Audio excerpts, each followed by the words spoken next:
1980-an di sebuah desa terpencil di Bali Utara, terasa basah oleh embun. Udara pegunungan yang menusuk tulang perlahan digantikan oleh kehangatan sinar matahari yang mulai menyentuh pucuk-pucuk pohon. Di balik pemandangan asri yang menenangkan itu, tersimpan kisah-kisah lama. Bisikan-bisikan tak kasat mata dan kekuatan alam yang tak terjamah akal. Pak Nyoman, seorang pria berusia 40 tahun dengan perawakan sederhana dan kulit yang menghitam karena sering terpapar matahari, bersiap untuk pergi. Di bahunya sebilah golok tajam tersemat rapi, sementara di tangan kanannya sebuah keranjang rotan kosong siap menampung hasil pencariannya. Pekerjaan utamanya adalah mencari rotan dan kayu bakar di hutan.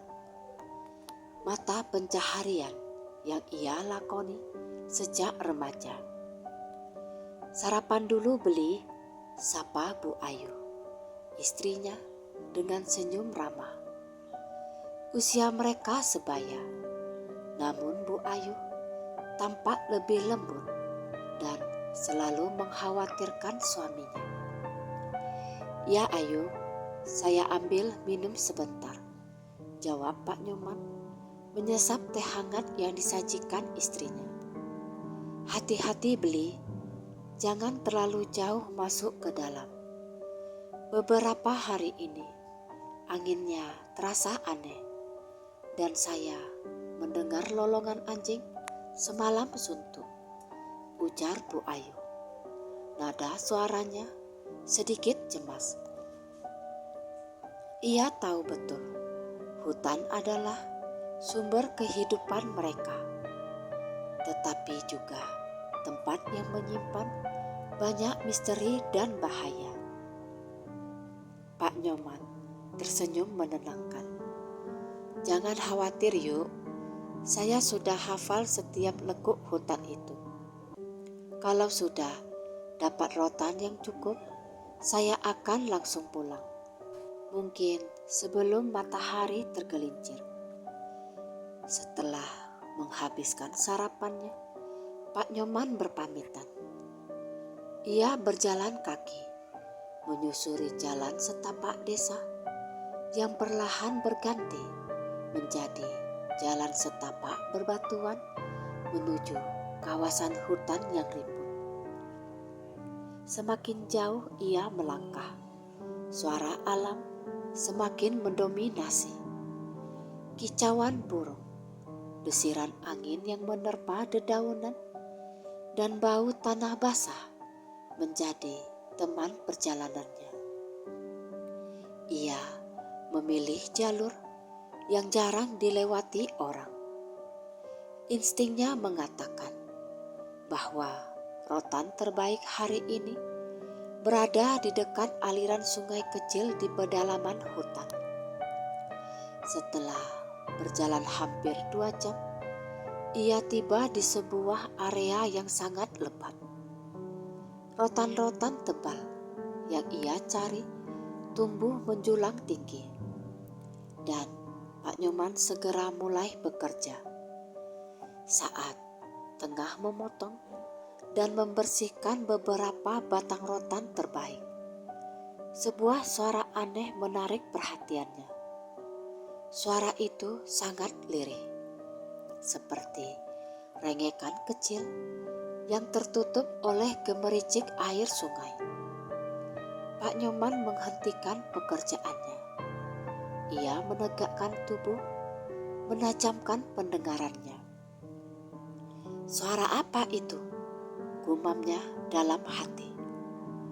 Awalnya ia berpikir itu hanya anak monyet atau burung yang terjatuh dari sarangnya. Namun Suara itu terdengar sangat dekat, dan ia merasa ada getaran asing yang merambat di udara. Sebuah perasaan tak enak, dingin dan kusam melingkupi dirinya. Didorong rasa penasaran, sekaligus waspada, Pak Nyoman mengambil goloknya dan perlahan mendekati asal suara. Suara itu datang dari balik rumpun semak belukar berduri yang tumbuh tepat di pinggir jurang kecil, sekitar 50 meter dari tempatnya. Ia membersihkan semak-semak itu dengan hati-hati menggunakan goloknya. Setelah beberapa helai daun dan bahan berduri tersingkir, mata Pak Nyoman terbelalak. Di tengah-tengah lapisan dedaunan kering yang tebal, terbaringlah seorang bayi. Bayi itu berjenis kelamin perempuan, dibungkus dengan kain kumal berwarna putih yang sebagian besar sudah kotor dan basah oleh embun. Wajah mungilnya tampak memerah karena menangis kencang, dan tangannya bergerak-gerak mencari pegangan. Ajaibnya, meskipun ditinggalkan di tengah semak berduri, bayi itu tidak terluka sedikit pun. Seolah ada pelindung tak kasat mata yang menjaganya. Pak Nyoman menjatuhkan goloknya. Jantungnya berdebar kencang antara terkejut dan panik. Meninggalkan bayi di hutan adalah hal yang tak pernah ia bayangkan. Tidak ada desa lain di sekitar sini, dan tempat ini sangat jauh dari pemukiman manapun. Astaga, siapa yang tega melakukan ini? Bisiknya dengan tangan gemetar. Ia berjongkok, mengulurkan tangan kanannya untuk menyentuh pipi mungil bayi itu. Kulit bayi itu terasa hangat, hidup dan utuh. Saat disentuh, tangisan bayi itu sedikit mereda, digantikan oleh suara tarikan nafas panjang. Pak Nyoman segera menggendong bayi itu. Ia memeluknya ke dada, berusaha memberinya kehangatan. Ia melihat sekeliling, mencari tanda-tanda kehadiran orang lain, jejak kaki atau petunjuk apapun. Nihil, hutan itu tampak sunyi, seolah ia dan bayi ini adalah satu-satunya makhluk hidup yang ada. Saat ia membalikkan tubuh, pandangannya jatuh ke arah semak-semak di seberang sungai, sedikit menanjak. Di sana, ia melihat sebuah kain kemben, yaitu kain tradisional Bali, berwarna cerah, tersangkut di dahan pohon kecil. Ia segera menuju ke sana. Di tempat kain itu tersangkut, tanahnya tampak gembur, dan ada jejak kaki yang tak teratur, seperti bekas orang yang berlarian panik. Tiba-tiba, mata Pak Nyoman menangkap sesuatu yang mengerikan. Beberapa meter dari semak-semak, di bawah pohon beringin tua yang gelap, ada genangan darah. Darah segar yang belum mengering sepenuhnya. Di sebelahnya tergeletaklah sesosok tubuh, seorang wanita muda. Wajahnya pucat, matanya terpejam, dan pakaiannya robek tak karuan. Ada luka terbuka di kepalanya dan lehernya, dan ia terbaring kaku, tak bernyawa. Jelas sekali bahwa ia adalah korban dari kejahatan yang sangat keji. Kain kemben yang tersangkut tadi adalah milik wanita ini. Pak Nyoman tidak perlu berpikir dua kali untuk menyimpulkan bahwa wanita ini adalah ibu dari bayi yang kini ia dekap. Ia pasti menyembunyikan anaknya di balik semak berduri sebelum ia sendiri harus berhadapan dengan takdirnya yang mengerikan. Bayi itu pasti adalah hal terakhir yang ingin ia lindungi dari kejahatan pria yang pasti telah merenggut nyawanya. Ketakutan dan kesedihan yang mendalam menghantam Pak Nyoman. Ia menggenggam erat bayi itu, seolah-olah berusaha melindunginya dari bayangan kejahatan yang masih terasa mencekam di udara. Ia tidak bisa meninggalkan jasad wanita itu. Ia juga tak bisa meninggalkan bayi ini. Dalam situasi itu, ia membuat keputusan. Ia segera mencari tempat yang aman untuk meletakkan bayi itu sebentar. Lalu kembali ke tempat jasad wanita. "Saya akan segera kembali, Nak," bisiknya pada bayi itu. Dengan hati-hati, ia mengangkat tubuh wanita malang itu dan menutupinya dengan beberapa daun-daun keladi yang besar. Ia berdoa sebentar, memohon maaf karena hanya bisa memberikan perlindungan seadanya, dan berjanji akan melaporkan hal ini kepada kepala desa segera setelah ia kembali.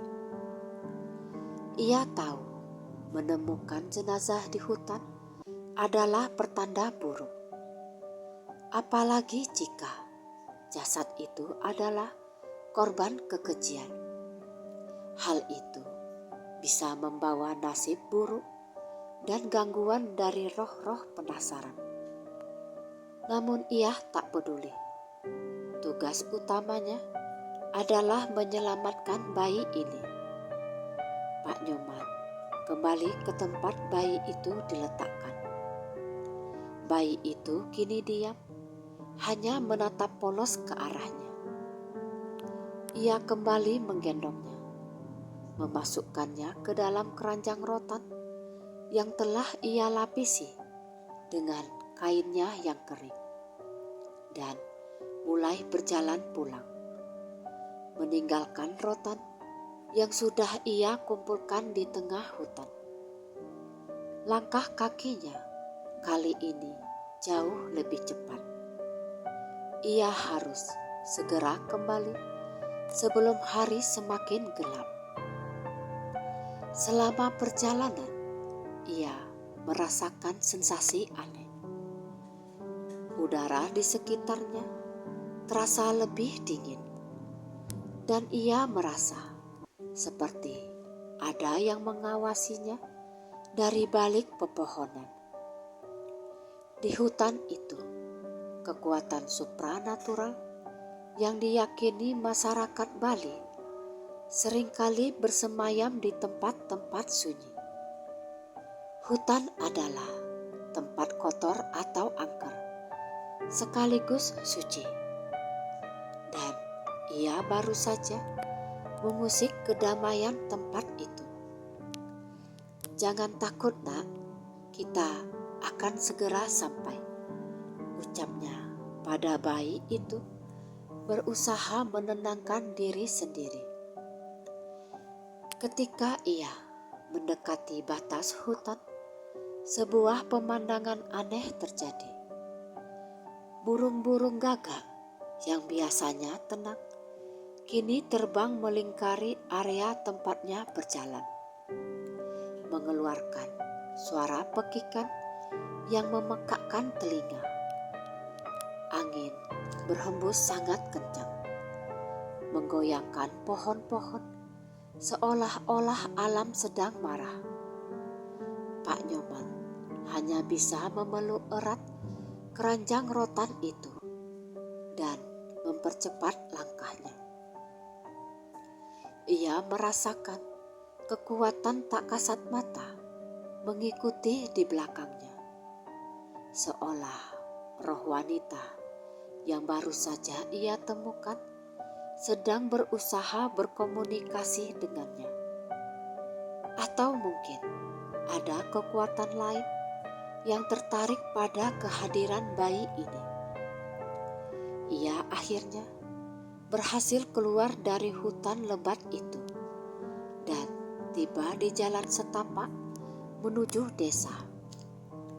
Di sana kegelisahannya sedikit mereda. Ia mengambil nafas panjang, mengatur detak jantungnya yang masih berdebar kencang. Setibanya di rumah, hari sudah mulai sore. Ia segera membuka pintu. Bu Ayu sedang sibuk di dapur ketika ia masuk. "Beli, kenapa cepat sekali pulang? Mana rotannya?" tanya Bu Ayu menoleh ke arah suaminya. Namun begitu matanya tertuju pada keranjang rotan yang dibawa Pak Nyoman, ekspresi wajah Bu Ayu langsung berubah. Ia melihat sehelai kain putih lusuh menyembul dari dalam keranjang yang seharusnya kosong. Dan ia mendengar suara tangisan bayi yang sangat lirih. "Beli, apa yang kamu bawa?" tanya Bu Ayu, matanya membelalak kaget. Raut wajahnya kini dipenuhi kebingungan, khawatir, dan juga sedikit rasa takut. Pak Nyoman memejamkan mata, menghela nafas berat, dan perlahan mengeluarkan bayi itu dari keranjang. "Ayo, lihatlah, saya temukan dia di hutan, di dekat tubuh seorang wanita yang sudah meninggal," kata Pak Nyoman. Suaranya pelan dan penuh emosi. "Dia adalah anak seorang korban kejahatan. Aku tak bisa meninggalkannya sendiri di sana." Bu Ayu terdiam. Selama bertahun-tahun menikah, mereka tak pernah dikaruniai anak.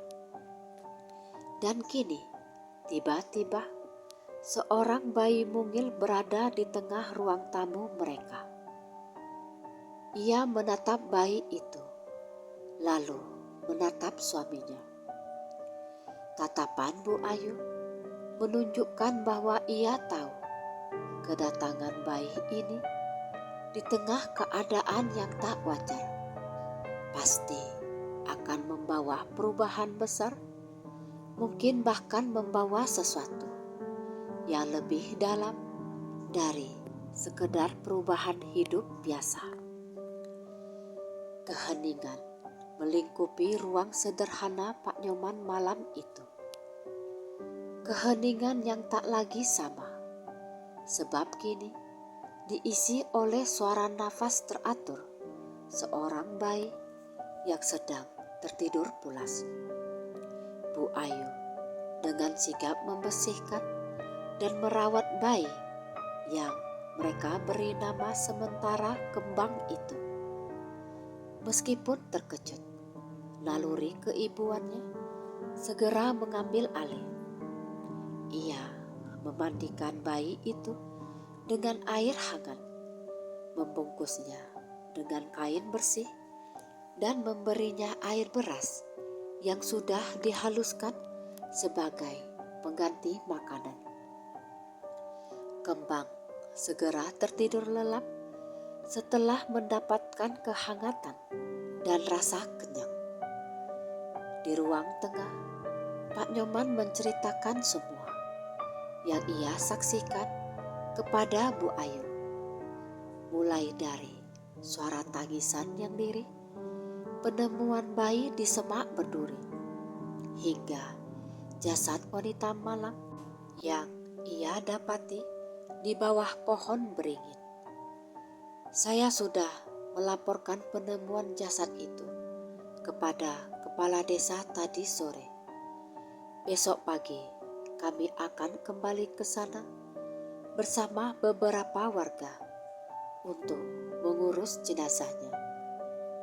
Namun nak kembang ini, Pak Nyoman terdiam, menatap keranjang rotan tempat kembang berbaring. Bu Ayu duduk di sebelahnya, menyandarkan kepalanya di bahu suaminya. Dia adalah anugerah yang datang dengan cara yang menyakitkan beli. Saya tak tahu siapa wanita itu, tetapi dia pasti seorang ibu yang sangat menyayangi anaknya. Dia menyelamatkan kembang. Betul Ayu, semak-semak itu sangat berduri. Anehnya, kembang sama sekali tak tergores, seolah ada yang sengaja melindunginya, kata Pak Nyoman, mengenang kembali tempat ia menemukan bayi itu. Sejak kembang dibawa masuk ke rumah, Bu Ayu merasakan perubahan suasana yang nyata. Rumah mereka yang biasanya terasa dingin dan sepi, kini terasa lebih hidup. Namun ada juga hawa dingin lain yang menyusup. Bukan dinginnya udara pegunungan, melainkan dingin yang terasa asing dan menekan, seolah ada kehadiran lain yang tak terlihat. Malam itu, setelah Pak Nyoman dan Bu Ayu tertidur, keanehan mulai terjadi. Bu Ayu terbangun dari tidurnya karena mendengar suara tangisan yang bukan berasal dari kembang. Tangisan itu lebih berat, lebih menyayat, dan terdengar seperti tangisan seorang wanita dewasa. Anakku, jangan tinggalkan dia. Bu Ayu membuka matanya. Ia melihat sekeliling. Kembang tidur nyenyak di samping tempat tidur mereka. Pak Nyoman juga terlelap. Namun suara tangisan itu yang kini menyerupai bisikan terdengar sangat jelas, tepat di dekat telinganya. Bu Ayu menoleh ke arah jendela yang terbuat dari kayu. Di sana ia melihat sekilas bayangan putih samar-samar, seperti hembusan asap yang membentuk sosok wanita dengan rambut panjang. Sosok itu tampak berdiri di luar, tepat di bawah pohon Kamboja yang tumbuh di halaman rumah mereka. Jantung Bu Ayu berdebar kencang. Ia tahu ia sedang berhadapan dengan sesuatu yang supranatural. Ia adalah wanita Bali yang percaya akan keberadaan roh, baik yang baik maupun yang jahat. Roh yang ia lihat sepertinya adalah roh penasaran. Dengan sekuat tenaga, Bu Ayu membangunkan suaminya. Bangun Beli, ada sesuatu di luar. Pak Nyoman terbangun dengan terkejut. Ada apa Ayu? Kenapa tegang sekali? Lihat jendela, ada bayangan. Saya dengar suara tangisan seorang wanita. Saya yakin itu roh ibu kembang, bisik Bu Ayu dengan suara tercekat. Pak Nyoman segera bangkit. Ia mengambil lampu minyak dan berjalan ke arah jendela. Saat ia mengintip keluar, bayangan putih itu sudah menghilang. Namun, udara di sekitarnya terasa menusuk dan beraroma bunga kamboja yang sangat kuat. Padahal pohon kamboja di halaman mereka belum waktunya berbunga lebat. Sudah tak ada Ayu, kata Pak Nyoman, mencoba menenangkan istrinya, meskipun ia sendiri merasakan ketegangan yang sama. Mungkin itu hanya mimpi buruk atau kelelahan setelah hari yang panjang. Bukan beli, itu nyata. Dia sedang mengawasi kembang, balas Bu Ayu. Sejak saat itu, Bu Ayu meyakini bahwa roh ibu kembang, wanita yang bernama Ida. Pak Nyoman mendengarnya dari laporan kepala desa setelah penyelidikan. Bu Ida tak sepenuhnya meninggalkan dunia ini. Ia masih terikat pada anaknya. Mungkin karena ia meninggal dalam keadaan tak wajar dan penuh penderitaan. Roh Ida kemungkinan besar menjadi Lea, yaitu hantu dengan wujud kepala terbang, atau memedih di malam hari dan kembali menjadi sosok pelindung di siang hari. Keesokan paginya, Pak Nyoman berangkat ke hutan bersama kepala desa dan beberapa warga untuk mengevakuasi jenazah Ida. Prosesi ini dilakukan dengan penuh kehati-hatian dan ritual adat sederhana agar roh almarhumah tenang dan tidak membawa sial. Seluruh desa pun gempar setelah mendengar kabar penemuan tragis itu. Mereka berduka, tetapi juga mulai berbisik tentang bahaya yang mungkin mengikuti bayi itu. Ketika Pak Nyoman dan rombongan kembali, Bu Ayu sedang menimang kembang. Ia melihat raut wajah suaminya yang lelah. Semua sudah selesai, yuk. Jenazah Ida sudah dibawa ke balai desa untuk diurus lebih lanjut. Kepala desa berjanji akan mencari tahu siapa pelaku kejahatan ini, kata Pak Nyoman. Lalu, bagaimana dengan kita, Beli? Tanya Bu Ayu, matanya tertuju pada kembang. Kita akan merawat kembang. Kita akan membesarkannya seperti anak kita sendiri.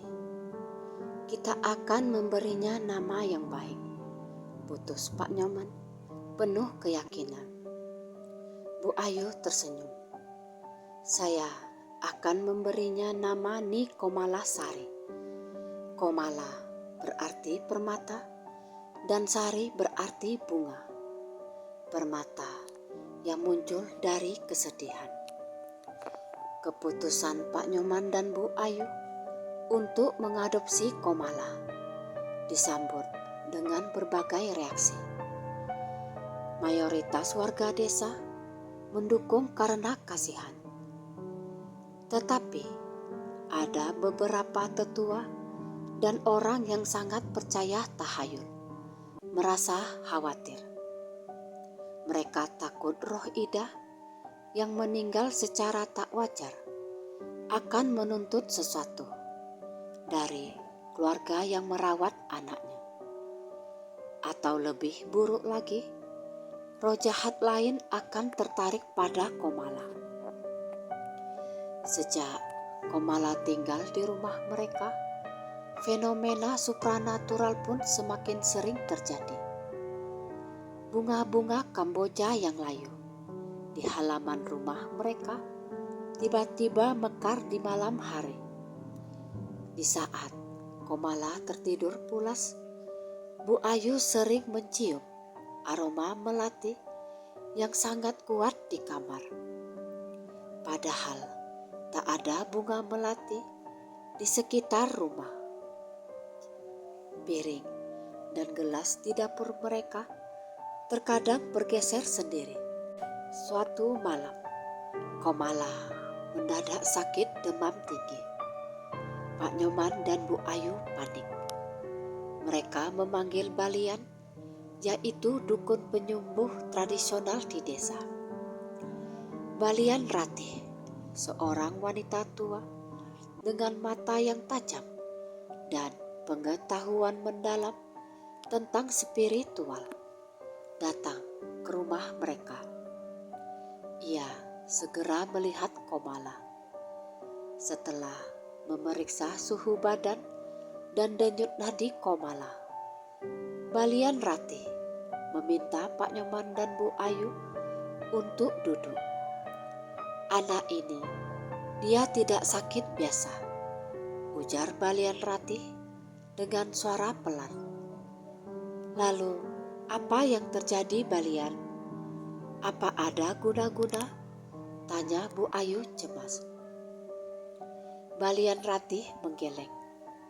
Tidak, dia tidak diganggu oleh roh jahat, melainkan oleh kekuatan yang sangat ingin melindunginya. Kekuatan ini datang dari seorang wanita, yaitu Ida. Balian Ratih menjelaskan bahwa roh Ida masih sangat terikat pada Komala. Kehadiran Komala yang jauh dari Ida saat jasadnya dikuburkan sementara membuat Ida gelisah. Kegalauan roh Ida inilah yang menyebabkan Komala demam. Komala sebagai bayi masih sangat peka terhadap energi spiritual di sekitarnya. Roh Ida adalah roh baik. Dia hanya ingin anaknya aman. Tetapi karena dia meninggal dengan cara yang menyedihkan dan penuh amarah, energinya menjadi tidak stabil. Kita harus menenangkan dia, kata Balian Ratih. Balian Ratih kemudian melakukan ritual kecil di kamar Komala. Ia membakar dupa, merapalkan mantra perlindungan, dan meletakkan beberapa helai benang triwarna di tangan Komala. Saat ritual berlangsung, Bu Ayu kembali mendengar bisikan lirih. Kali ini, bisikan itu terdengar lebih lembut, seolah Ida sedang mengucapkan terima kasih. Terima kasih, jagalah anakku. Setelah ritual selesai, Balian Ratih menoleh pada Pak Nyoman dan Bu Ayu. Roh Ida telah tenang, namun ia tak akan pergi jauh. Dia akan tetap berada di sekitar rumah ini untuk mengawasi Komala. Kalian harus memperlakukannya dengan hormat, seperti anggota keluarga yang tak terlihat. Beri Komala perlindungan dan kasih sayang yang tulus. Jika kalian tulus, roh Ida akan menjadi penjaga terbaik kalian, pesan Balian Ratih. Tapi, apa tak berbahaya bagi kami? Tanya Pak Nyoman ragu. Balian Ratih tersenyum kecil. Semua yang datang dari hati yang tulus tak akan membawa bahaya, Pak Nyoman.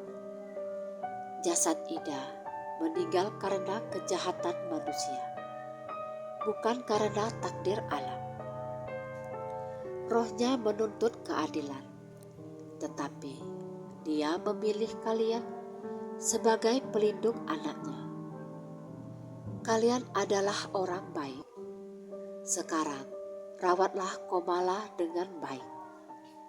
Kesehatan Komala akan membaik segera setelah ini. Benar saja, setelah Balian Ratih pergi, demam Komala perlahan turun. Ia tidur dengan tenang, dan Bu Ayu merasakan kehangatan yang belum pernah ia rasakan sebelumnya. Ia yakin ia tidak hanya merawat seorang anak, tetapi juga menjalin ikatan dengan roh seorang ibu yang tulus. Namun, di tengah kehangatan itu, Pak Nyoman tak bisa melupakan satu hal. Pelakunya masih bebas. Ia teringat akan janji kepala desa untuk mencari pelaku kejahatan keji yang telah merenggut nyawa Ida. Malam itu, ia bertekad demi Komala. Ia harus membantu mencari tahu siapa pria mesum keji yang telah membuat Komala kehilangan ibunya. Bahkan jika itu harus melibatkan dirinya dalam bahaya. Beberapa bulan berlalu. Kehidupan di rumah Pak Nyoman dan Bu Ayu telah berubah total. Di Komala Sari atau Komala tumbuh menjadi bayi yang sehat dan lucu. Kehadirannya membawa kebahagiaan sejati bagi pasangan yang mendambakan anak itu. Bu Ayu mencurahkan seluruh kasih sayangnya dan Pak Nyoman bekerja keras. Namun selalu pulang dengan senyum karena tahu Komala akan menyambutnya. Meskipun kebahagiaan meliputi rumah mereka, elemen supranatural tak pernah benar-benar hilang. Komala sejak kecil sering tersenyum atau tertawa sendiri ke arah sudut-sudut kosong di kamar. Bu Ayu sering menemukan kain selimut Komala sudah menutupi tubuh bayi itu. Padahal ia ingat betul selimut itu jatuh ke lantai sebelum ia tidur. Ini adalah bukti bahwa roh Ida, sang ibu kandung, tetap setia menjaga anaknya, memenuhi janjinya sebagai pelindung yang tak terlihat. Di sisi lain, Pak Nyoman tak pernah melupakan janji pribadinya mencari keadilan untuk Ida. Polisi dan kepala desa memang berusaha menyelidiki kasus pembunuhan Ida. Namun tak ditemukan petunjuk kuat. Pelaku kejahatan itu seolah ditelan bumi, meninggalkan jejak yang samar di hutan. Pak Nyoman mulai mencoba mencari tahu sendiri. Dia teringat kembali pada hari penemuan Komala, tempat ia menemukan jasad Ida. Ia teringat akan jejak kaki yang tak teratur, menunjukkan bahwa ada perlawanan hebat. Suatu sore, saat sedang memperbaiki pagar rumah, Pak Nyoman didatangi oleh kepala desa yang wajahnya tampak murung. Nyoman, saya minta maaf. Penyelidikan dihentikan untuk sementara waktu. Kami tak punya saksi dan petunjuk yang ada sangat minim. Tampaknya pria keji itu bukan berasal dari desa kita. Pak Nyoman merasa kecewa. Tetapi ia tak terkejut. "Saya mengerti, Pak. Terima kasih atas usahanya." Setelah kepala desa pergi, Pak Nyoman duduk termenung. Ia merasa marah dan sedih. Ia menatap Komala yang sedang digendong Bu Ayu. Ia merasa berutang pada Ida. Malam itu, ia mengambil keputusan untuk kembali ke hutan, bukan untuk mencari rotan, melainkan untuk mencari petunjuk, meskipun itu berbahaya. "Yuk, besok saya akan pergi ke hutan. Saya akan mencoba mencari tahu di sekitar tempat kejadian. Bisa saja ada sesuatu yang terlewatkan," ujar Pak Nyoman pada istrinya. Bu Ayu menatap suaminya dengan khawatir. "Beli, jangan cari masalah. Hutan itu berbahaya, apalagi sudah berbulan-bulan berlalu. Biarlah roh Ida yang menenangkan dirinya sendiri, dan kita fokus saja pada Komala." "Saya tahu, Yu, tapi saya tak tenang." Ida meninggalkan Komala dengan satu harapan, yaitu agar anaknya aman. "Pelaku kejahatan itu masih berkeliaran. Saya harus tahu siapa dia," balas Pak Nyoman tegas.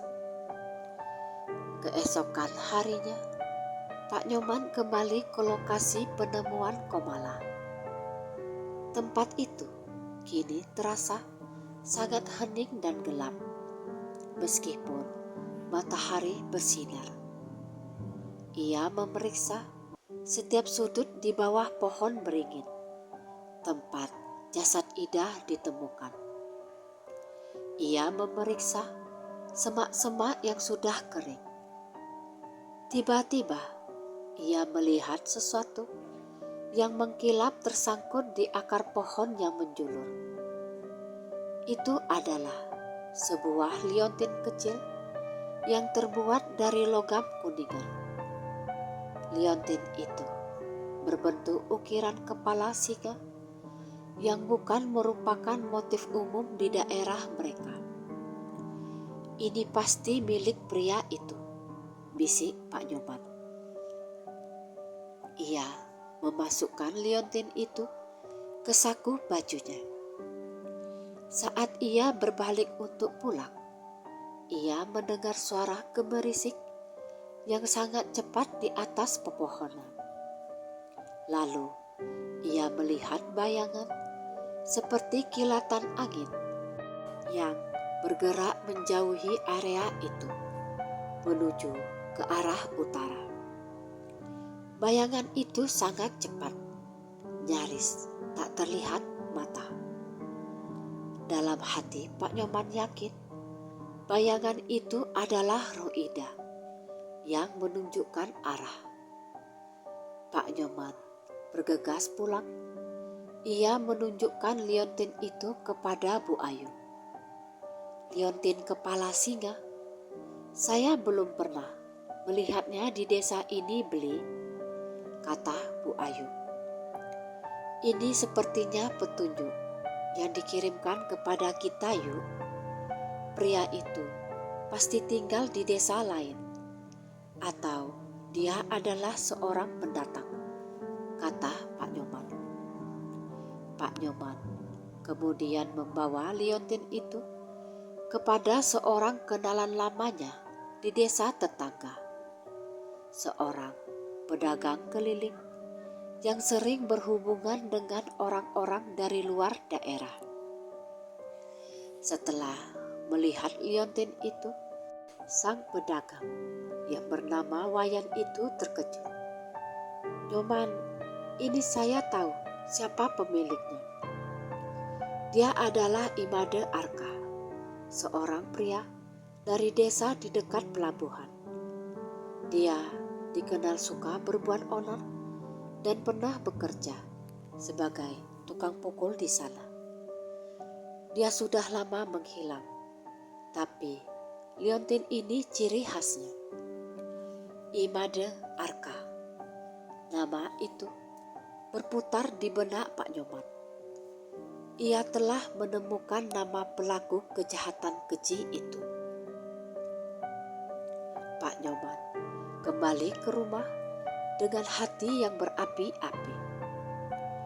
Ia merasa lega telah menemukan identitas si pelaku, tetapi juga khawatir. Imade Arka adalah pria yang berbahaya.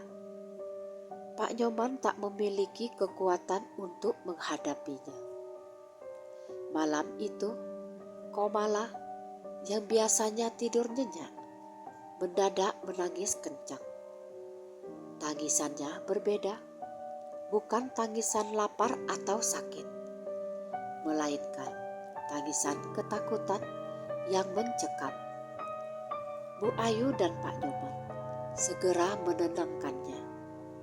Tetapi Komala terus menunjuk ke arah pintu depan, seolah ada yang berdiri di sana. Tiba-tiba udara di kamar mereka menjadi sangat dingin. Dingin yang membekukan.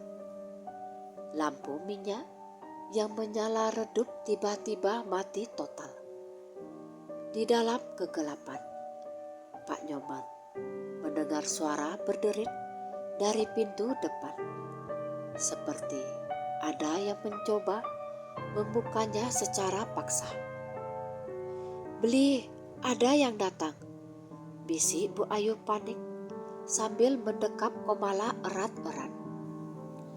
Pak Nyoman mengambil goloknya. Ia tahu ini bukan kebetulan. Setelah ia menemukan identitas Imade Arka, kini ada yang datang ke rumahnya. Pintu itu terbuka paksa. Sosok bayangan tinggi dan besar berdiri di ambang pintu. "Serahkan anak itu. Aku tahu kau yang mengambilnya." Suara serak dan berat terdengar dari kegelapan. Sepertinya itu adalah Imade Arka. Pria itu, entah bagaimana caranya, tahu bahwa Pak Nyoman adalah orang yang menemukan Komala. Dan dia datang untuk mengambil hartanya. Mungkin ia mengira Komala adalah kunci untuk harta yang ditinggalkan Ida. Atau hanya karena nafsu keji. Pak Nyoman berdiri di depan Bu Ayu dan Komala, menjadikan dirinya sebagai perisai. "Pergi dari sini. Aku sudah tahu siapa kau, Arka. Kau pembunuh keji." Imade Arka tertawa sinis. "Kau tahu terlalu banyak, Nyoman. Kau pikir aku akan membiarkanmu hidup-hidup?" Pria itu melangkah maju. Pak Nyoman mengayunkan goloknya, tetapi Arka adalah pria yang kuat dan lebih cepat. Ia menangkis serangan Pak Nyoman dan mendorong Pak Nyoman hingga terjatuh ke lantai. Imade Arka melangkah mendekati Bu Ayu yang ketakutan. Komala menangis sangat kencang. Saat Imade Arka hendak meraih Komala, hal yang luar biasa terjadi. Dari sudut ruangan, hembusan angin dingin yang sangat kuat tiba-tiba datang. Angin itu bukan angin biasa. Ia membawa aroma melati yang menusuk dan terasa mencekik. Udara di sekitar Komala bergetar. Imade Arka tiba-tiba berhenti. Ia memegang lehernya, terbatuk-batuk, matanya membelalak ketakutan. "Apa ini? Panas, panas sekali!" teriak Imade Arka, meskipun udara di ruangan itu dingin. Ia tersandung mundur. Di depan Bu Ayu, Komala berhenti menangis. Bu Ayu melihatnya. Bayi itu kini dikelilingi oleh cahaya putih samar-samar yang lembut. Di depan cahaya itu, mereka melihat sekilas bayangan yang mereka yakini sebagai sosok Ida. Sosok Ida itu tidak menunjukkan wajah. Ia hanya terlihat seperti bayangan wanita yang sangat tinggi dan kuat. Roh itu berdiri di antara Imade Arka dan Komala. "Kau tak akan bisa menyentuh anakku." Suara itu terdengar di benak Pak Nyoman dan Bu Ayu. Suara yang penuh kemarahan dan kekuatan supranatural yang tak tertandingi. Saat roh Ida bergerak, Pak Nyoman melihat bayangan itu menyerang Imade Arka. Tak ada pukulan fisik, tetapi Imade Arka seperti dihantam oleh kekuatan tak terlihat. Pria itu menjerit kesakitan, terlempar ke belakang, membentur dinding dengan keras.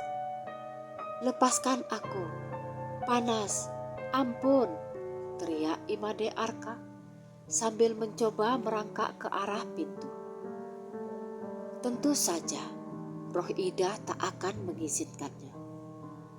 Imade Arka yang merupakan pelaku kejahatan keji kini berhadapan langsung dengan pembalasan supranatural. Ia melihat wajah Ida yang dipenuhi amarah. Di luar rumah terdengar suara lolongan anjing yang panjang. Dalam sekejap, tubuh Imade Arka akhirnya ambruk. Ia kejang-kejang mengeluarkan busa dari mulutnya dan kemudian terdiam kaku.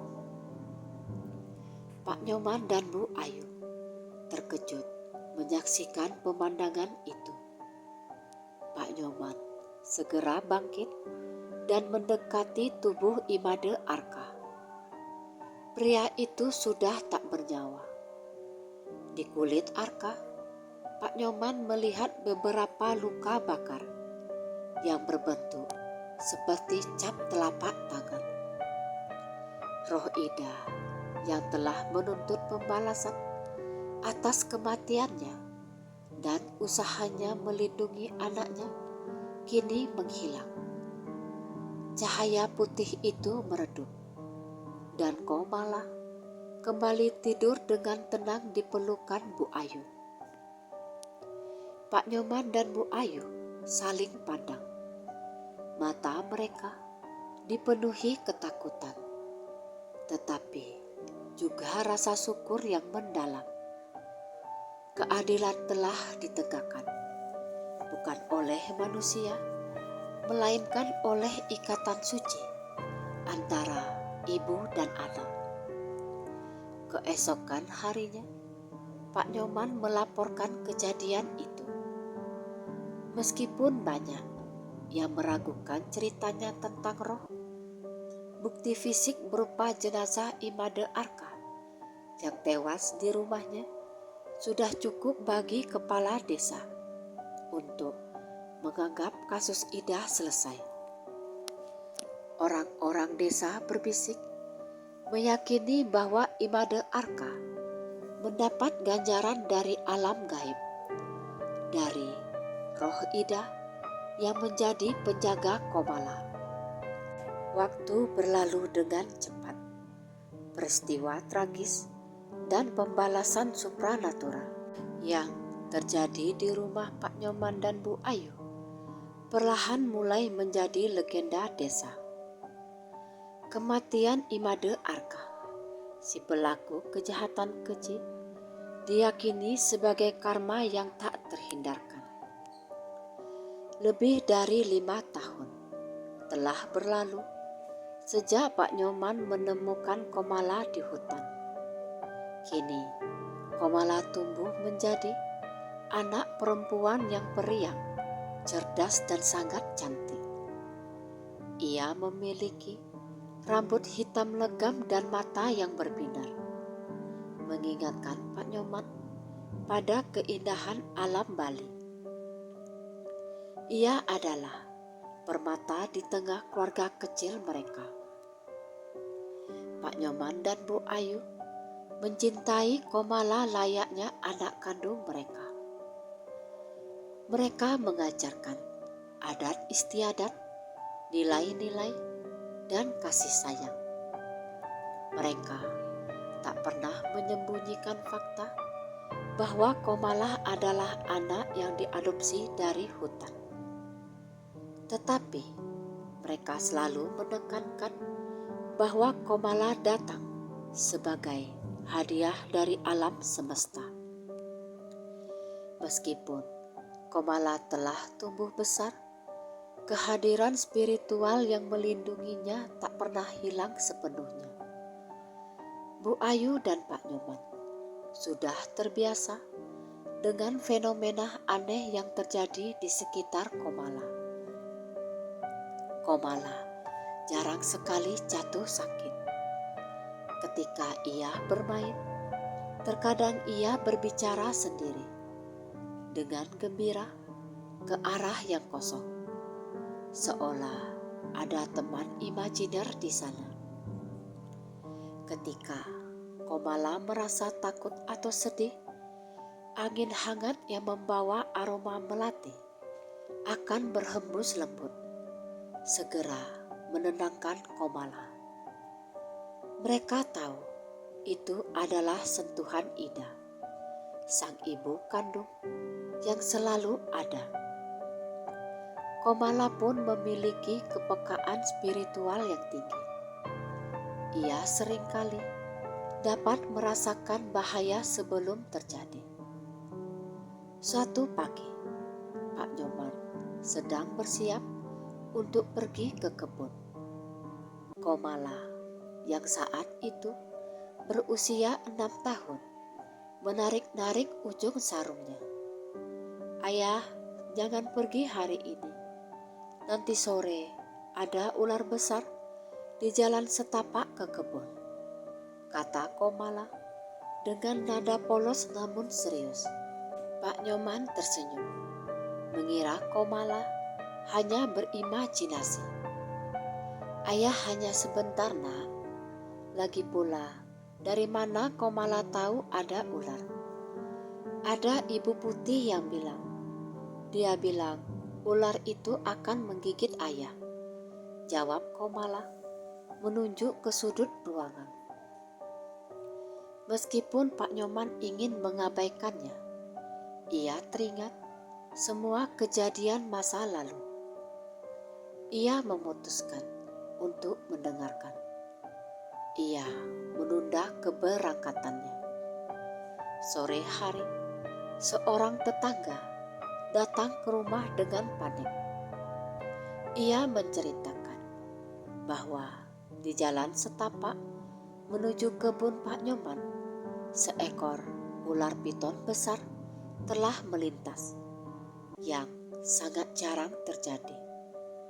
Tetangga itu nyaris saja terperosok ke sarangnya. Sejak saat itu, Pak Nyoman dan Bu Ayu tak pernah menganggap remeh ucapan Komala. Mereka tahu Komala memiliki saluran komunikasi dengan roh Ida, dan roh Ida menggunakan Komala untuk melindungi mereka sebagai bentuk rasa terima kasih dan ikatan suci. Tahun-tahun terus bergulir. Komala kini remaja, tumbuh menjadi gadis yang sangat berbakti, cerdas, dan penuh sopan santun. keluarga mereka hidup dalam kedamaian dan kecukupan.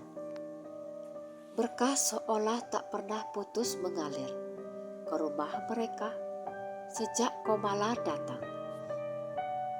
Pak Nyoman berhasil mengembangkan usahanya dan membuka toko kerajinan rotan kecil. Meskipun Komala tahu tentang ibu kandungnya, ia tak pernah merasa kurang kasih sayang. Bu Ayu dan Pak Nyoman adalah orang tuanya, dan Komala mencintai mereka sepenuhnya. Suatu hari, ketika Komala berusia 17 tahun, Komala datang menemui Bu Ayu. "Bu," kata Komala, suaranya pelan. "Malam tadi saya bermimpi tentang Ibu Putih." Bu Ayu menatap Komala dengan penuh perhatian. "Mimpi apa, Nak?" "Saya melihatnya." Dia tersenyum, mengenakan pakaian adat yang indah. Dia bilang dia sudah tenang. Dia juga bilang dia sangat berterima kasih kepada ayah dan ibu karena telah merawat saya dengan sangat baik, cerita Komala. "Lalu?" tanya Bu Ayu. Dia bilang dia akan pergi ke tempat yang lebih baik. Tugasnya sudah selesai. Dia titip pesan pada saya agar saya selalu menjaga ayah dan ibu dan selalu berpegangan pada kebaikan dan ketulusan, lanjut Komala. Bu Ayu meneteskan air mata. Ia tahu mimpi itu adalah perpisahan yang sudah lama dinantikan. Roh Ida akhirnya melepaskan ikatan keduniawiannya. Kebahagiaan Komala dan penegakan keadilan atas kematiannya telah membuat jiwanya utuh kembali. Malam itu, Komala, Pak Nyoman dan Bu Ayu melakukan upacara kecil di halaman rumah. Mereka membakar dupa dan mempersembahkan sesajen kecil di bawah pohon kamboja. Mereka berdoa, mengucapkan terima kasih kepada Ida atas semua perlindungan dan berkah yang telah diberikan. Saat mereka berdoa, angin kencang berhembus dan aroma melati yang selalu mereka cium selama bertahun-tahun itu tiba-tiba terasa sangat kuat, kemudian perlahan memudar. Setelah angin itu berlalu, semuanya menjadi tenang. Tak ada lagi dingin yang menusuk, tak ada lagi bisikan, hanya kehangatan keluarga yang tersisa. Ida benar-benar pergi dengan damai. Tahun-tahun berlalu, membawa mereka ke masa modern. Pak Nyoman dan Bu Ayu sudah menua. Rambut mereka memutih, tetapi wajah mereka dipenuhi kebahagiaan. Mereka duduk di teras rumah, menonton anak-anak Komala, cucu-cucu mereka bermain di halaman. Komala yang kini sudah menikah dan memiliki keluarga yang bahagia adalah seorang guru di desa. Ia menjadi panutan bagi banyak orang, mengajarkan kasih sayang dan kebaikan yang ia terima dari orang tuanya. Pada suatu sore yang damai, Pak Nyoman menggenggam tangan Bu Ayu. "Lihat Ayu, Komala benar-benar nih Komala sari kita." Permata yang muncul dari kesedihan. Dia membawa kebahagiaan yang tak pernah kita bayangkan, kata Pak Nyoman. Ya beli, dan dia mengajarkan kita bahwa kasih sayang yang tulus dapat menenangkan bahkan roh yang paling menderita. Kita tak hanya mendapatkan seorang anak, tetapi kita juga mendapatkan kedamaian berkat ketulusan kita, balas Bu Ayu. Matanya tertuju pada Komala yang sedang tertawa. Meskipun kisah penemuan Komala di hutan pada awal tahun 1980-an adalah kisah mistis yang dipenuhi ketegangan dan pembalasan.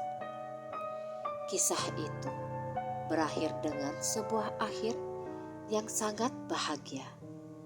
Sebuah kisah tentang cinta yang melampaui kematian, perlindungan seorang ibu, dan kehangatan hati manusia yang mengubah takdir.